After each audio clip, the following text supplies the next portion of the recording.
we're back. Horns up, talking Texas podcast. Fisher DeSabolis, DJ Nikki Snacks Crider, the Quan Cosby. We're 1-0, gentlemen. Those listening on ESPN 102.7 Austin, congratulations to your excellent start to the season.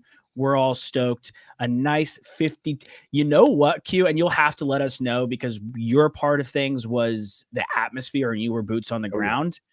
When Nick had to bounce, the three things that we all closed out with. Toss wanted to see great offensive line play. We got it. I wanted to see a defensive shutout. We got it. And I'm assuming the vibes, no matter how hot it looked in ATX, especially when number 16 entered the field.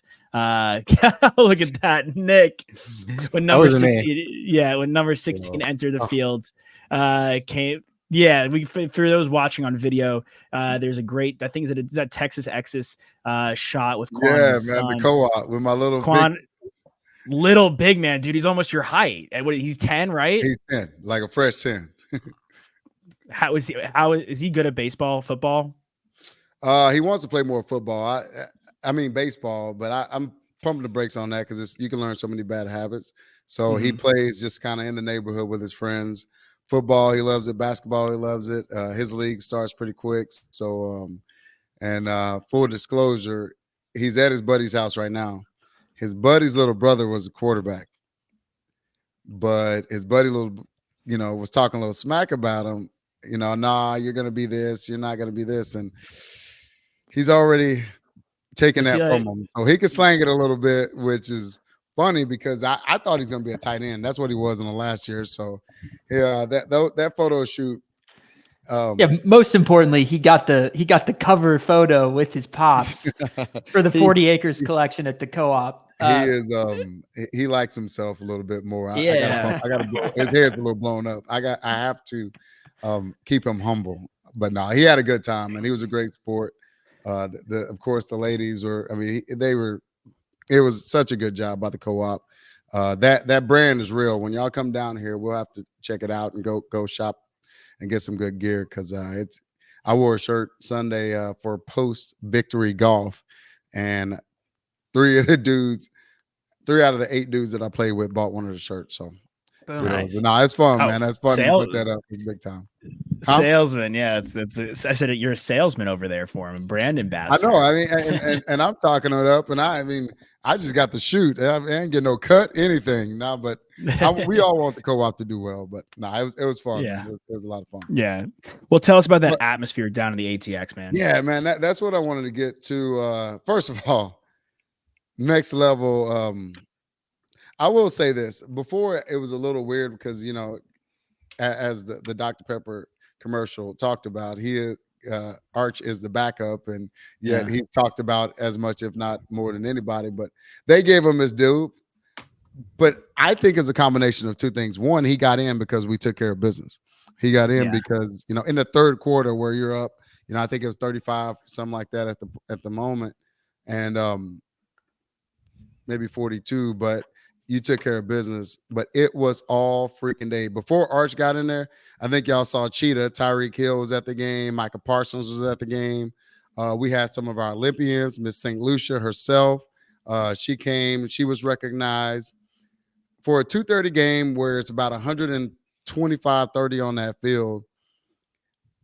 One, they showed up. It was insane.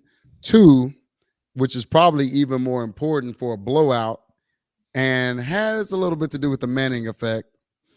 Nobody left. I left the game a little bit later than normal, about 45 minutes after the game, and there were still people there hydrating, hanging out, throwing a party, being told you do need to leave the stadium. Fellas, that's different. I'm going to tell you, that is different. And a blowout or all the things there is to do in Austin, typically they're gone. And nah, man, it was real. It was to check the box of all the things we hope for in a win, in a season opener. That is why you move up a spot when you're already at number 4. And but it's all gonna this weekend is what it's all about. Yeah. Hey, look, I told y'all were giving me crap last week. I said we should have been 3. I know we're splitting hairs, but we should have been 3. We were better, and it proved it this weekend. One more on you, Q. what was something you loved on the field and maybe something that you feel you want to see upcoming against Michigan? You hope that they worked on in practice this week. I'm gonna tell you that's very interesting. Sark is so transparent, and the media loves him for it.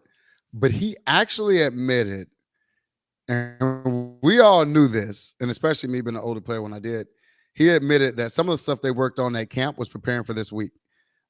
Listen, it happens in every freaking spot. We all know that. But for him to say, well, some of the guys didn't know it, but now when we work on certain things we worked on for 3 weeks in camp, they're going to go, oh, that was from Michigan.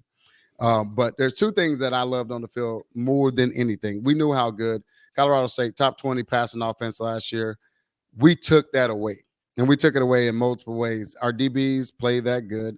And two, our defense just flew around. They were in their pocket. We bracketed well. Some people are pissed off about the running game. I'm like, I'll give up 100 yards all day long to keep a shutout. And then last but not least, at 2:30, it's 100 degrees, humid as all get out because it rained that morning. Our guys look just as fast in pregame as they did running off the field after the odds of Texas. That means their conditioning is stupid good. Colorado State had a couple of guys tap out like we expected in that weather. So just that speed, ones and twos, guys who played at the end. We saw what Manning did on the offensive side, but the defense still didn't give up a shutout. So those statement games like that, and again, I talked about a practice. I may not talked about it to y'all, but I went by one and I was like, man, this is a little weird because they seem like they're in Q2 of the season kind of preparation. And I was like, that is a big deal when you have a Michigan and you have a Georgia that early on, Oklahoma, because you want to be not peaking, but you want to be in mid to kind of Q3 season form. And that opener, as we could see what's happening with Florida State, as we saw what happened with LSU. Now USC did their thing, but as we can see with these other schools across Aggies, of course, another check for the weekend. But to go out and take care of business on that level, and Colorado State will actually, by the end of the year, we're gonna be like, damn, they were actually better than we thought. But we didn't make them look that way, and that's because of how we executed, how fast we were, and still room to improve, like Sark said. But I like our chances. They took away what they did best, and I hope they do the same this week in the run game. Yeah, I think an underrated thing too, and you could probably speak to this, is seeing how many guys got to hit the field too and get that experience in there and get rotations in, whether it be third stringers, walk-ons. So many guys got carries, so many guys got touchdowns, so many guys got catches, defensive snaps. I mean, the thing is, we pitched a shutout, but towards the end there, that last drive for Colorado State, they were driving and we had to make a pick in the end zone. But a lot of that had to do with the fact that we had all our third stringers in there, right? We had, unexperienced guys getting in their reps. So, a game like that is something that I feel like people forget later on in the season, but it does wonders for next year, right? Those kids get playing time and that in-game experience to get against Division I athletes. Well, and it's easy to have this conversation. Arch being in, as much as he has a name and we think he's going to be as special as we believe, his reps in that game versus the times he got to come in last year were night and day. I mean, he was making plays. His instincts came in. He was going through progressions. So you're right on. Those reps, if it's 5 or if it's 25, they matter for game speed because you just can't simulate that in practice. Right. And 11 guys touched the ball, got catches in that game. 11 different receivers. I think 3 or 4 touchdowns from different receivers. Of course, Blue caught a few out of the backfield. Tight end play was really strong. Man, it was not perfect, but as complete as you can ever imagine for a season opener. Yeah, I think that it's interesting you bring up Arch's reps. There were a couple of things that we've posted on social. Like Toss asked us on one show a little while ago, hey, how much do you guys want to see Arch this year? And Nick and I were like, not at all. If we don't see him, that means, things are going well for Quinn. Inversely, someone commented, they're like, well, I want to see Arch a lot because if I see Arch, there's also the good chance that we're up by a boatload.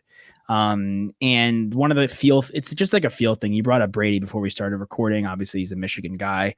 They're the biggest Michigan guy there ever was, arguably, from the football field. And you just felt such an ease watching him play as a fan. Even if you, whether you're rooting for the team or not, there was never like an issue of like, oh, is he going to be able to make that throw, execute? Is he going to be able to score in this drive? Is he going to be able to lead a comeback? Like there was always that level of comfort that you knew you had the upper edge or had the best shot you possibly could because you have this type of player under center. And I think for Quinn, like this, even last year points we felt it, but this year in this game, there was never a time, at least, at least for us, like when he drops back, that we were like, is he going to be able to make that throw? Is he going to be able to get this third down, continue to move the chains? It was such an ease, such a confidence, and such a level of execution that Quinn had. And the craziest thing on the Arch point, when Quinn left the game and Arch came in, that level of confidence, that level of feel, that didn't go away. So Arch also felt like that type of guy that could come in there, need be, and will eventually one day come in there and be able to execute and be able to give that level of relief to the fans and the coaching staff that he could come in there, make all the throws, command a drive, and convert on third downs and eventually put that thing in the end zone. You know what's wild about you saying that is that iron sharpening iron piece of it. When Arch got there, there's some things, even as a young kid and being a Manning, that I know Quinn was like, golly, man, that stuff you can only get if you have uncles who have 4 Super Bowls, you know what I mean? And a grandfather who was there too. So there's that iron sharpening it. Quinn cut his mullet. He just got clean cut, and there's a certain go about his business deal. But at the same time, Quinn's, and we may have talked about it a little bit last week, he makes it look a little too easy, right? And so a lot of people love Arch because they're like, Quinn is. I heard somebody say he's boring. I was like, until you dissect the throws that he's making, even that one in the end zone where he throws it behind the defender. I mean, dude, that's just not a throw a lot of people can picture. And it went right where it needed to I think Bolden. It's just like, and that's what the NFL guys are saying. They're sitting there going, I crack up that people keep saying take Quinn out because they're not seeing what we see. The windows he's hitting right over defenders. Now Arch did that too, which is why we're as confident as we are. But Quinn, and now one thing I know he's going to work on this offseason was kind of his presence in the pocket, so that some sacks you can't get around. You want to take care of the football, but moving around in the pocket. And I saw him do that a couple of times. The only mistake he made all night was moving around in the pocket. He should have ran for 8 yards, slid versus just trying to make that throw. And truth be told, he wasn't necessarily, per him, trying to complete a pass. He just wanted to throw it away and, live. But that happens, and he overcame it with 3 touchdowns. But what's up? I was just going to say, it's funny. Sometimes it's like things are better left unsaid and not out there for everybody to know. Like everybody can Monday morning quarter. I mean, I would have thought he was just trying to make a play. And, I honestly, in our recap that the 3 of us did, I was like, I like that he's staying in the pocket. Early in the game, he has opportunities to try and make something happen. And I'm not going to be incredibly critical of him if he makes a mistake here or there where he's trying to make a play. We don't want a passive quarterback, right? And I think you're absolutely right. Like the tape has shown Monday morning quarterbacks are all over the place now because of the access to tape and film and how we can break things down. Just the way that Quinn manipulates his own feet and his eyes to then make the defense react and find open windows after the fact is incredibly impressive. He obviously made the no-look pass, which everyone was talking about. Dirty. That was pretty dirty. To me, he had a very Stafford-esque game where the way that he manipulates the pocket, his arm angles, that's you literally read my mind. I mean, there's one guy I almost jumped in and said that. There's one guy that stays in the pocket like that in the NFL and is able to manipulate how he throws and the different types of throws to take a little bit off, to zip it in there. It was very Stafford-esque in the way that, he played that game. And the thing with Arch is we're up so much. He's 5 for 5, 95 passing yards. He makes his first incompletion. And what happens? He gets chewed out on the sideline by our coach. And does he chomp back at him? No.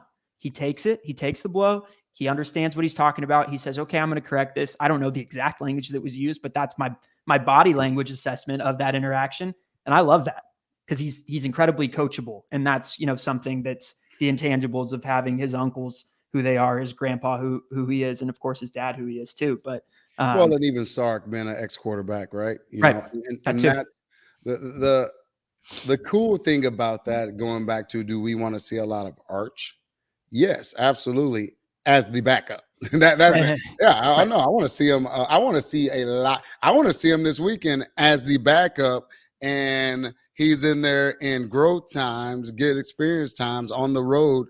Not necessarily. We clearly don't want him to be starting at any point in the season. We want to see him as the backup, and that's when Sark could say, "Oh no, dude, you missed this read. Come on, man, you could have been 6-6. You could, those are plays that are going to matter at some point in your career." And so it's development, right? Some people call it trash time. I'll call it growth, and that's what I think is going to be so big on so many levels for as they continue to take care of business like that. Fellas, we talked about that receiver room last week. It's different. Who's your guy there? Who's your guy in the room? After last, I don't know. John Tay did his thing, man. Bolden, we heard about that. Wingo. I mean, they all did certain things, not necessarily scored touchdowns. Bond clearly, had speed for days. It's not. I'm going to give them 3 games because last week was. You saw big first down catches when needed. You saw blocking. That was a big deal about it. All of them kind of did what they could on that. We were 7 for 7 in the red zone. We were a little suspect in the red zone last year, but I think their abilities and your inability to double any one of them, it's working out the way it needs. And of course, again, Quinn's development in that position. So, man, I don't have one yet, but I'm gonna keep riding with Golden. I mean, scoring 2 touchdowns against us last year, and then scoring 2 touchdowns for us this year in the opener. So I mean, yeah, there's something there. But I think this week will be a really big test for us going up against the Michigan defense, led by Will Johnson, who is the #1 cornerback in the nation. So we'll see what they're able to do against that secondary, because Michigan defense is a little bit different than Colorado State defense. I like that, and you're right. Go ahead, Todd. I was just going to say, before we pivot into this game, I just want to say one last thing on the Colorado State game. Torrey Horton, their wide receiver, led the Mountain West in receptions last year. He will be at worst a day 2 pick in the NFL draft upcoming. So at least per early conversations and mocks, some people even like him in the late first. This guy is incredibly talented. He had 5 catches for 32 yards. We shut him down. So Colorado State has talent. A lot of people like their QB, especially after what he did last year against Colorado. Saying what we're saying about our defense is not, this team is not, they're no slouch. Like they're relatively legitimate, and they have some guys that are going to be playing on Sunday. So I just wanted to mention that before we go into the Michigan game, who has more guys that are going to be playing on Sunday. But it's just, I think that's a perfect segue, because Holt will be playing on Sunday. Holt didn't have 2 and 3 and 4 and 5 other dudes that could make up for him getting shut down over there, right? They moved him around, but we have so much depth in the cornerback, now in our secondary room, that my man was, I mean, they did everything on the planet to try to give him a ball. And by the way, he had 5 catches. It wasn't from lack of targets. They were in his kitchen as they do the seatbelt thing. I mean, they were killing it. And so that's where we're a little bit different, because, oh boy, #1 corner in in college football per projections. Yeah, he might be a top 3 NFL draft pick this year. Top 3. He's one guy. Where we have so many dudes that we saw it in Washington last year. I'm not saying our guys are that receiving core, but I promise you they're not too much different, because they can't make plays on that level. And unless, and I know they're not, every guy on their back end. Now, I will say this, where they can make up for it is that the D-line can cause some pressure that can cause a few issues. But that's why they're ranked top 10 team. That's what this is all about. We saw it in Tuscaloosa. I think a lot of this team is battle tested because of that game last year. We worried about their ability to go win and go take care of business, and they were losing, I think, at one point in either the 3rd or the 4th, and ended up winning that game by 10. And so that maturity and what I think we have as weapons, I think we're going to wear some folks down. And then last but not least, that O-line y'all talked about that we're all proud of. They have a Michigan-ish O-line of last year. Yeah. This O-line is the They top do. 5 line in the country, and that's on our squad this year. So if we can go in and take care of business, get a lead, their offense to this point does not scream 35 points. No, not at all. Well, we talked about it a little bit the other day. We were previewing this this game with our friends at SEC 16 YouTube channel. And we were talking about the over-under for this game being 42.5, right? We're a team that just hung 52 points. That's disrespect to Michigan, or disrespect on us. But like looking at Michigan's game against Fresno State, seeing that they're not able to put up points against Fresno State, and then have questions with their quarterback, I think you're right. I mean, I think all three of us projected that this Michigan team scores under 20 points against us this game. Yeah. I mean, and you bring up Will Johnson, who deserves to be brought up, and you bring up Mason Graham on the interior of the defensive line. Both those guys are projected top 10 picks. Both those guys were the two best players maybe on the defense that won the Natty last year.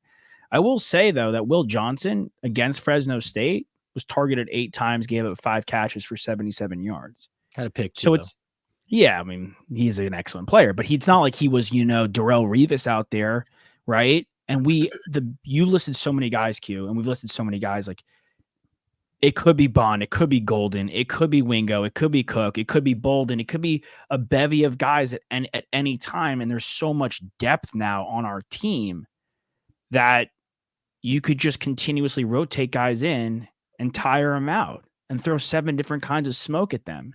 And the line that you're talking about, Nick, at 42.5, like, it just goes to show that Vegas is respecting our defense. And it goes to show that Vegas saw what we saw in offense last week with Michigan, where they were absolutely Amelia Earhart lost out there. They had no idea what was going on until the very end of the game. They don't even know who their quarterback is. They're running. I think when we first started this podcast, the 4 of us, like, we had an issue of like, oh my God, we're running 2 quarterbacks week 1. Like, they have that problem.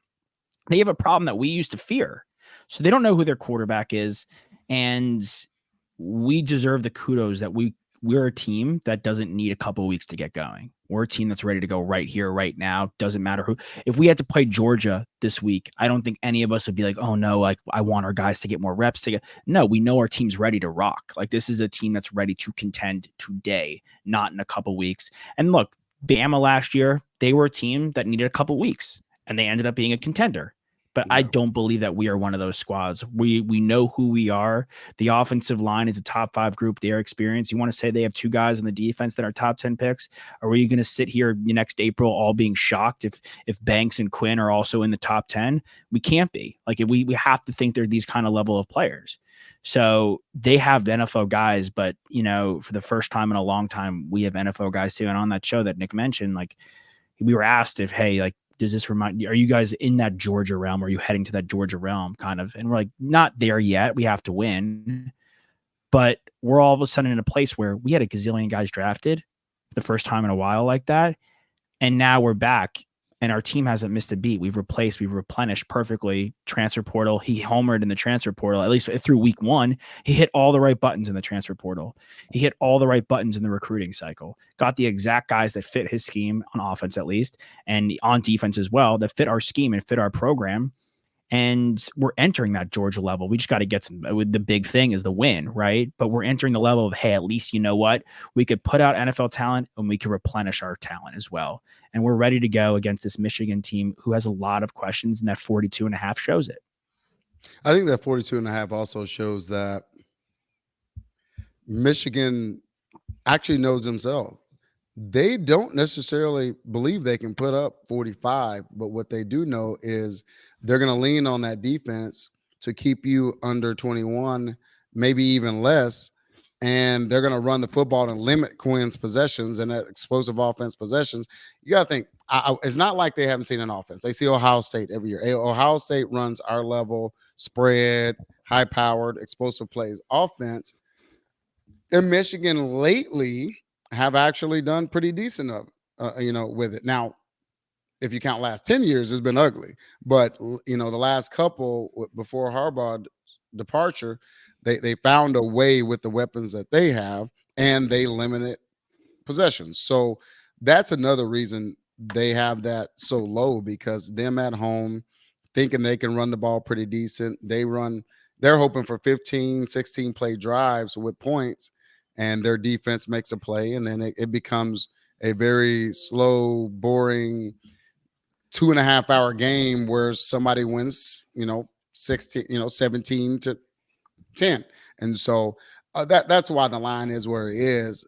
This is where Sark and our offense, if we are heading towards that Georgia level, that Bama with Sark's OC level and explosiveness, I don't care who you're playing. If you're one of the top ones, if Quinn is a Heisman, contender, and you have one of the best O-lines and receiving crew, top 3 receiving crew in the country, sorry, you just can't get stopped, even on the road, even in that scenario. You have to go put up 35, at least, and then see what they do. So, and by the way, who on this screen believes if we put up 35 that we're not going to take care of business? I think we'd all be pretty confident in that perspective. We put up more, college football going to be on high alert. But certainly, if we go score, 5 touchdowns in the big house with that defense, it's gonna it's gonna be a great show next week, and we're gonna be fired up. That'd be a disaster for them. I mean, Nick's, we'll get to score prediction. I don't want to jump ahead to Nick, but just tease it a little bit. The score prediction he gave would be an utter disaster for them, and just simply putting us in that stratosphere of like, this is like, we can beat us if we hang 35 on them, because there's no way. My magic number is 24. If we get to 24, I think we're winning this football game. I think their defense is that good. I think their offense stinks, which is the most points that they let up all of last season was 24. So, and if we're being completely honest, right, they won 30 to 10, but they had an 86-yard kick 6. So you take away 7 points there. That's 23 points that they scored. Yeah. It's a good thing they played the fourth quarter. Like they scored. No crap. And I don't know what the pick was, but you talk about field position there. Who knows? So it's just scenarios, which it all happens in every team. But sure, their offense, everybody. I guess the one devil's advocate perspective would be like, were they that vanilla? And I don't see it. I think you can be vanilla as can be, which I honestly think we were. We were that vanilla and still put up, 52. There's a lot of concepts, a lot of things we didn't do against Colorado State. And by the way, we were that vanilla because we only played 2.5 quarters. I don't know if we were like vanilla. We were like Mexican vanilla from Amy's. Like we had a little bit of a spice to us. I don't know if it was full on vanilla. I think it's hard not to have a little bit of spice with that many weapons. It wasn't like, it wasn't Bluebell. It was since we're going to the Midwest. What was that? There's a really good ice cream place up there I'm thinking about, but it was more of that. Haagen-Dazs? No. It's a very well-known one, but it like just like Breyers, like BREYER. I think it starts with a B, but it's not that. See, I don't eat them in sweet, so I don't remember it.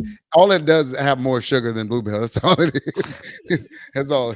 But no, it's certainly. But think about it. Our starters were in 2.5 quarters, so we kind of were vanilla. I mean, you're not going to go in and do all your exotic plays with your backup guys, and. Yeah, but you also don't want to give away too many plays too. Exactly right. Because they're watching. No, there's a team watching. We know they are watching. Yeah. So no, it was. I'm telling you, and by the way, I do. The mental perspective of football is Jones being on the level that he is. He can make or lose some money this week. You got to do it versus these guys. Yeah. You have to it's good on good, as they say. And so you add that level of pressure, defending champions at home. It's going to be fascinating. As weird as it seems, I think we're the looser team going in just because we just have that confidence right now, man. Isn't that wild? For once, we're not the team with more pressure on them in this game. And that's the crazy piece. We're on the road, and yes, we're picked to win, but I still think. I mean, think about A&M. A&M played so tight, and like you said, Josh, when you have questions about who your quarterback is even going to be, how can you truly be all in on this game plan when you're not sure which one's going to work out? No, yeah, 100%. Like, you need. I don't know a college. Maybe there has to have been one, I guess, but I don't know a national champion or even a runner-up where they come into the season. You're like, it could be this guy, it could be that guy. We're running both out. I do know one. Who? Florida, when they had, but it was more of a package deal when they had Chris Leak and Tim Tebow. It was Chris Leak's team. It was Leak's team. Let's honestly give Chris Leak his damn credit. I agree. we did this in one of our preseason shows where I said, like, it's very akin, in my opinion, to Arch and Quinn. So much of why people wanted Tebow to play was because of the hype, what he did in high school, what kind of recruit he was, a guy that had always wanted to go to Florida, a guy that didn't play at a high school because he was homeschooled. Like, there was so much allure behind him. I think it's very similar to Arch. But when push comes to shove, it was the same thing. Yes, they had the Tebow package, so it's a little bit different. But Chris Leak was their starting quarterback.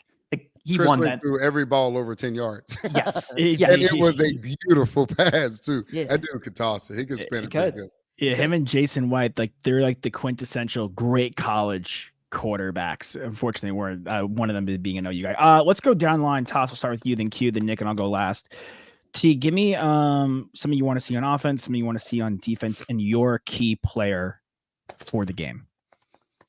On offense, I would love to not walk away from this game with people questioning whether we can run the football when we need to and when we want to. And I think that starts with the offensive line, making the pushes and dominating like they did against Colorado State in the best way that they can against a much more talented Michigan defense. So our offensive line, I think, is incredibly crucial. And I want to see that with an early start from our team. And like Quan said, if we hang 35 on this team, we're making a statement to the rest of college football. I think if we score, we will be one of those teams this season, from everything that I saw in game one, where if we score early, good luck, because it's going to be hard to stop us after that. And if you're playing from behind against this Texas football team who has so many weapons, again, good luck. Defensively, I would love to give Donovan Edwards back-to-back nothing weeks. I would love to stymie him. He's going to want to bounce back heavy in this game. He's an NCAA college football cover athlete. He's a cover athlete, and he had a terrible week one, and he's going to look to really make a name for himself in week two. And I think if we can hold him under 40 yards, 50 yards, that's awesome. So that's what I'd love to see our defense do. And I think that's also inherently tied to the success of our team, stopping their run, not letting them win the time of possession battle. A key playmaker for us, I mean, if we're talking about stopping Donovan Edwards, I think a lot of it has to do with Broughton and Collins and how they plug things up in the middle, and really becoming this next version. Josh, you're talking about how we replenish. We had guys, two big boys last year that one was taken in the first round. The other was taken was he taken in the second? Or early second. Early second. Like he was the first pick of the second. Should have been two first-round picks. But I want to see our guys make some noise in the interior of the defensive line. And with that, our edge rushers will eat as well. But Broughton, Collins, focus is there. Those are my key players. Mm-hmm. Q. Man, mine's actually it's in the same line, but offensively, it's Bolden, but not in the receiver capacity. I want our defense to outplay theirs, and Bolden catches a punt and takes one to the crib, because you made a statement earlier, by the way. Tom Brady, probably the best Michigan player ever. Desmond Howard was. You know what I mean? Howard, and hold on, Woodson. Yeah, Woodson. I'm sorry, not the best. Heisman Trophy winners over here. And in Woodson fashion, I want him to take it to the crib. Yeah. But ultimately, I want them to punt a lot. Then I want their offense to live up to what we saw in the first week, which would mean minimal. We take their strength of running the football from them. Our DBs, we outnumber them in the box, and our DBs play great man-to-man on them. The tight end's good, by the way. We have to find a way to take care of him. And then on defense, I go back to the challenge of when you play great players, and kudos, they do have some of them. There's something to be said about competing with them. If you want to make money, go back to, you finish the season, say, you got this dude projected to be the first. I had 4 PBUs and a pick when we played them, and these dudes that I see every day, went for 130 on them. And that's a conversation you can have if you outplay them. And why not, challenge yourself and your team on that level. So in saying that, Anthony Hill, I just love his energy. I think, no pun intended, but if he's coming downhill, if he's taking care of business the way he can, I think we're going to have a good day. You saw Jalen Ford on so many levels have those 9 tackle days where he was just at the line of scrimmage, couple yard, 3 tackles for loss. If we can get Hill to mix some stuff in like that. Benda had a good day. He knocked the crap out of that dude, by the way, on that one play. Oh, yeah. And so, again, I think linebacker play is most important for me. Returning lots of punts from my man Bolden, being that offensive weapon, field position on the road matters. And those spark plays will have those people, which I think half of them aren't going anyway because tickets have come down. The big house, they're a little worried, to say the least. And then, so my player of the game, I think I'm going to go with Jade because he got him one last week. And if we take away their run, they're going to try to toss it a little bit more. This quarterback is unsure. He overthrow it. Jade, he's all over the place. He plays corner. He plays nickel. He plays safety.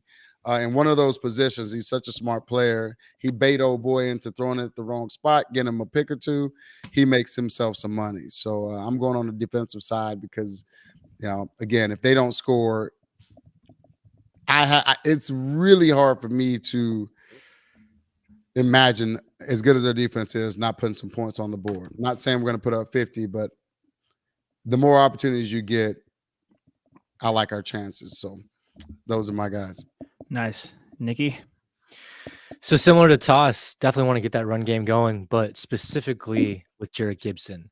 The freshman, had a great game in his debut last week, but can you imagine if he has an even better game against this Michigan defense, what that'll do for his confidence going forward into the season? Because I'm all about the victories on the field, but also the victories that will also progress your season and give you confidence throughout the rest of the year. So having him get going against this Michigan defense, like we said, that have multiple first rounders that, is heralded as one of the best defenses in the nation, I think will do wonders for his college career. So Jarrett Gibson, I feel like, will be my key player, especially on the offensive side of the ball.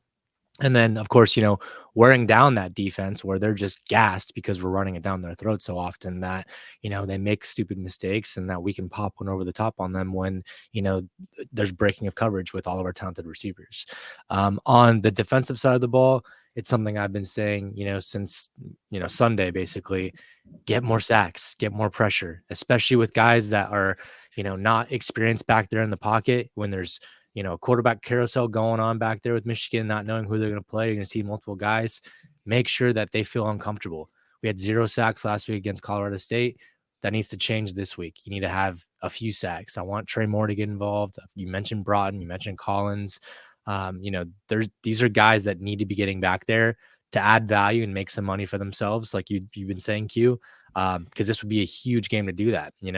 When it's time to get their name called in the NFL draft, these are the games that they show the highlights on. Trey Moore played, X amount of snaps against Michigan and got 2 sacks against, the Michigan O-line. Like, that's what you want to see heading into the NFL draft next year. So I think for these guys, getting pressure on them, because once they start getting uncomfortable back there, who knows what happens, creates fumbles, creates interceptions. And it's panic. I love how we just talk about our guys when he gets drafted or when he gets drafted, it's freaking awesome. I mean, they're getting drafted. It's great. I mean, that's what you want for the. But look, man, we talk about these players. We root for these players. Like, Ulta and Q, like you've experienced this in your own life. Like, we want them to have success in whatever their next chapter is. But if it's in football at the NFL, like I don't care if they're play for the Jets, the Bills, the Dolphins. I root for. If they're a Texas Longhorn, I pull for them no matter what. You know. Let me ask you something real quickly, because Josh, you spent a lot of time at USC games last year covering the USC Trojans, right? And obviously all of us know Texas inside and out. We do a really good job of highlighting our Longhorns in the NFL each week, giving them praise, on the video board, shout outs on social media all the time and stuff like that. How is USC like that? I mean, I don't really know how many other colleges are they good with, giving praise to their NFL players? Fantastic. USC is great at doing that. They're great at having them on in pregame. They're great at having them lead them out of the tunnel. It's just no one's at the game to watch it. So it's like that's like the issue. I mean, I've battled so many USC fans on like TikTok or whatever, and just like calling them out. They do a good job of that, and it's great that we do a great job of that, highlighting it. It's great that more guys are. I don't know, and it's no offense to your era, Q, and this is really I mean this in the best way. Like, we need a new highlight other than VY running to the corner. Like, we need a new scent. We do. We need a new scent. We've been saying every guy in our era said, listen, the whole diving end zone is cool, but I'm okay with it shifting and us winning a playoff game or championship like at the Big 12 and that to be gone. That for me, that says we are exactly where we need to be, because at the end of the day, I joked, I went and spoke to a 10U crew last year. None of them have seen us good until last year. And so we need them to be saying, hey, I am Jay Witt. Hey, I am Golden. Hey, I am blah, blah, blah, blah. And so, yeah, no offense taken at all. We want that. Okay. I mean, good. Yeah. We'll always keep the block heard around the world in the highlight reel, of course. That'll be that's that one, because hell, it's illegal now, so we got to keep that. That's always gonna resurface. All right, Lindy. You guys said so many great things. Toss, I don't want to cut you, but you so eloquently said, just run the damn ball. Well, which I agree with wholeheartedly, Nick as well, and Bolden as well too. We talk about sacks in the defensive side of the football. I want to see on the offensive side of the football, no sacks given up. I want our offensive line to continue to play the way we believe they're able to play.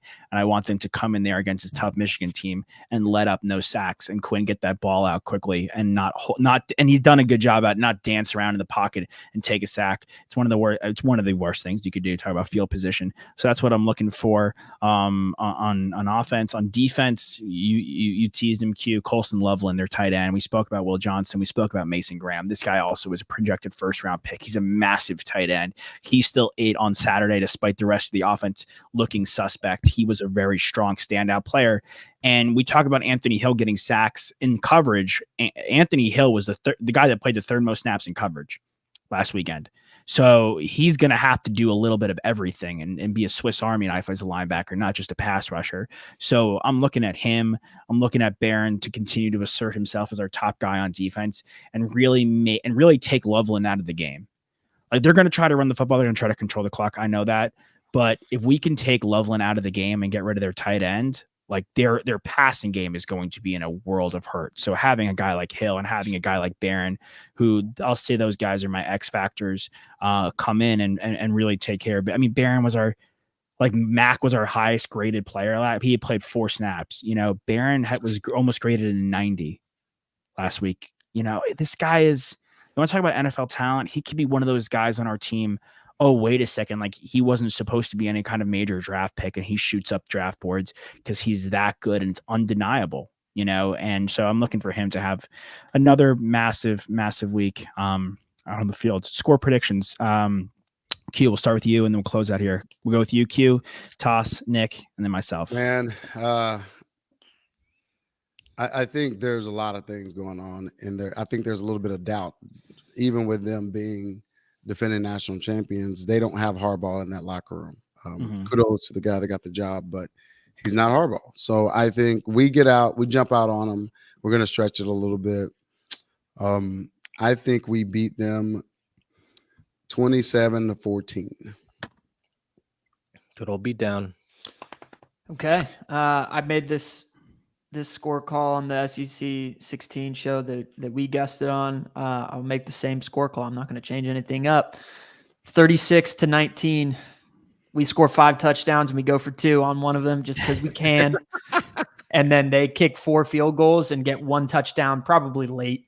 And that gets them to the 19. It's a wonky one. It might be a scoregami. I don't really know, but that's what I'm calling out.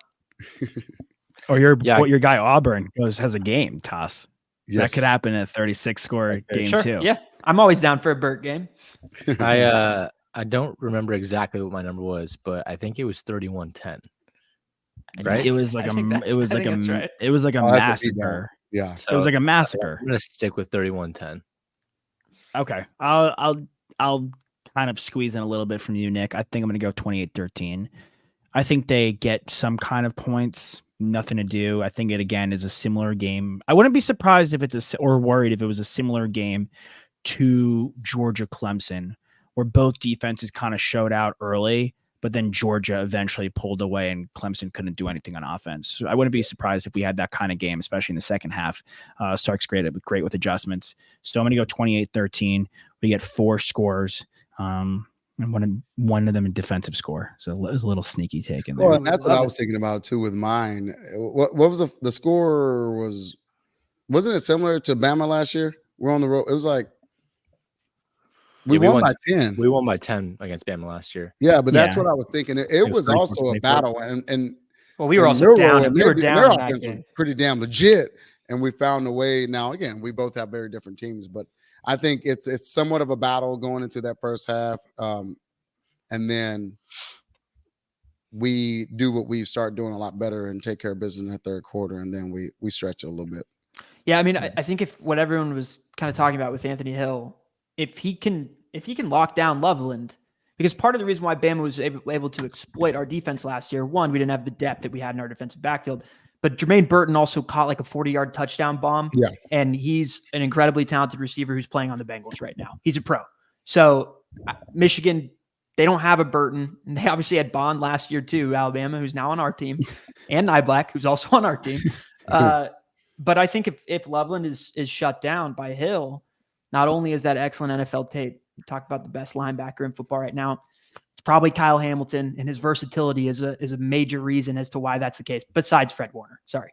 And I think that's key and crucial for Hill. And if he's able to stop Loveland, like, I don't know who they go to. If there is, and if Nick and my prediction is correct and we're able to stifle their run game, I don't know who they go to. Like, I just don't. So Alabama was beating us at one point when we were playing them last year.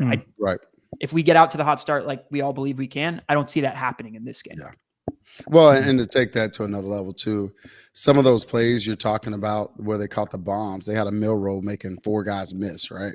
Right. And so the dudes have to cover for 7 seconds, but they don't have that. That's to our advantage, and we just need to make them right, make ourselves right, and go take care of business. Those sacks versus a mill roll making us miss would be huge for covering anyone and just getting that offense off the field. Yeah, absolutely. I mean, look, again, like you guys are talking about this Bama game, and it's definitely got some similarities, but we're talking about a lot of, even at that point, some real talent on that offense that we just aren't seeing on this Michigan team on paper going into this game. Great stuff, gentlemen. I'll close with this little funny anecdote because you mentioned A&M. They got their booty beat last week in an epic fashion. Posted something on social that was like, and I think we texted in our group text about it. A&M being like, are we the best 0-1 team? Are we the best 0-1 on Texas? Are we the best? They had it right on, are we the best? But they forgot moral victory school on the globe. I posted it. Even asked that question.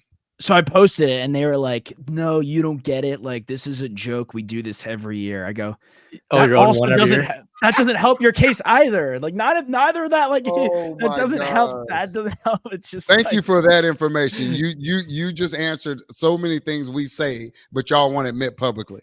Yeah, it's ridiculous. I'm like, really? Like, I don't even feel good about you walking into it like that. That was just sad. That was just pathetic.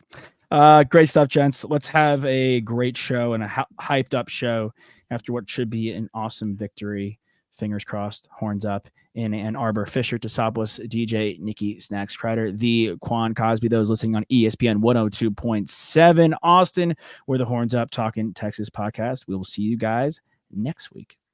Hug 'em. All right, homie.